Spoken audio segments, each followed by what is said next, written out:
Her message arrived early in the evening. Simple. Unexpectedly honest. My ex had just ended things with someone and she wanted me there. No apologies. No concern about how it would come across. No reassurance. I read it slowly, letting every word sink in. She probably expected anger, questions, jealousy. None of that came. I didn't call. I didn't reply. I just sat quietly, realizing this wasn't a one-time mistake. It was a pattern finally revealing itself. When someone consistently values another man's feelings over their own marriage, explanations stop mattering. I didn't feel fury. I felt detached. Calm has a way of showing what anger only clouds. I stood up, grabbed my jacket, and walked out of the apartment without a single word. That silence wasn't confusion, it was a choice. At that moment, I accepted that the marriage I had been fighting to protect no longer existed. And when acceptance hits, action flows naturally, without drama, without warning, without regret. Our relationship hadn't collapsed overnight. It eroded slowly, one-sided compromises wearing it thin. I trusted when I shouldn't have, overlooked behavior I should have questioned, stayed silent to avoid conflict. Her past lingered, never fully closed, always resurfacing under the guise of harmlessness. I told myself being mature meant understanding. What I didn't realize. Understanding without boundaries just invites disrespect. That text confirmed everything I had been avoiding.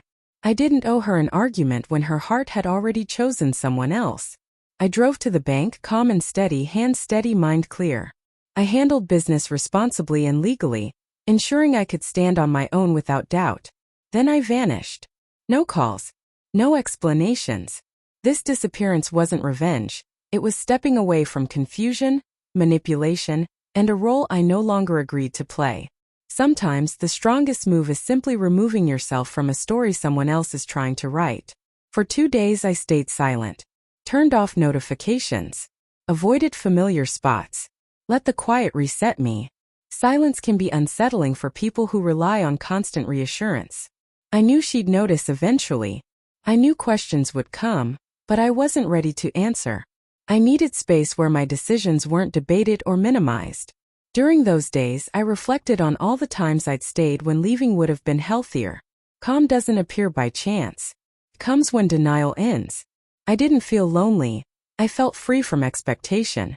The absence of noise revealed just how loud my life had been. When someone chooses another person's needs over yours, distance isn't punishment. It's survival. I wasn't hiding.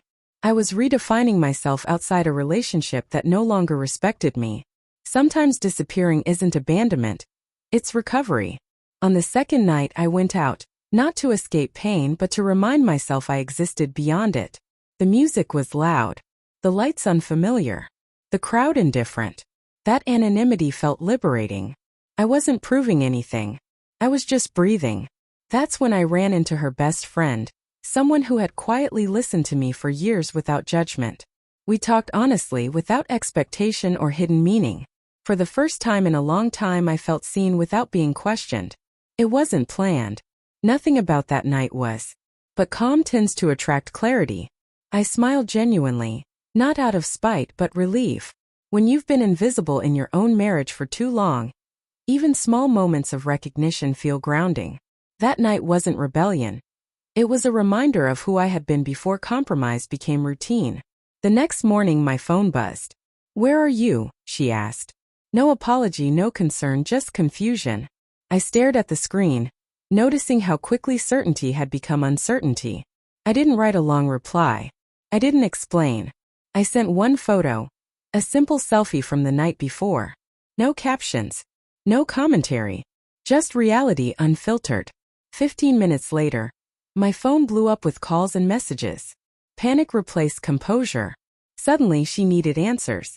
Suddenly she wanted communication. Calm responses exposed double standards. I didn't feel satisfied. I felt closure beginning. When someone only values communication after losing control, it's already too late. Silence isn't cruelty. It's consequence. And consequences arrive whether someone's ready or not. When we finally spoke, her tone was urgent, unsettled, defensive. She accused me of disappearing, embarrassing her, crossing lines. I listened calmly. Then I asked one question. When did my feelings start matching? She didn't answer.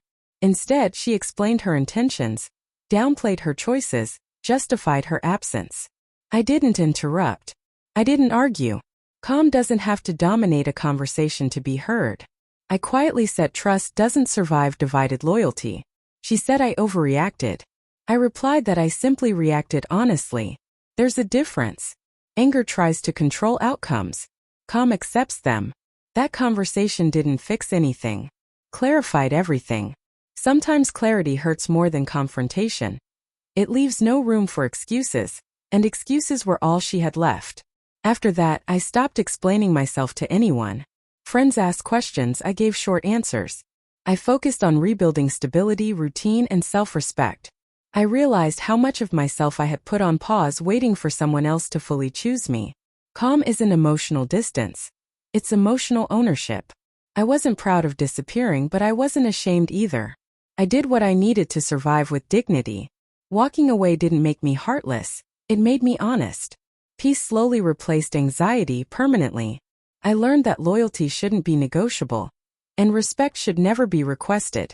When those basics disappear, leaving becomes self-preservation. Not every ending needs closure talks or dramatic exits. Some endings only need silence and distance. That text about her ex revealed everything words had hidden for years. I didn't argue, because arguments assume there's something left to save.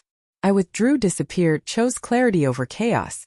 2 days later, when she asked where I was, the answer wasn't a location, it was a boundary.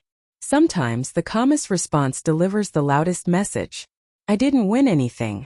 I reclaimed myself. Love that competes with past attachments isn't love. It's negotiation. And I was done negotiating my worth.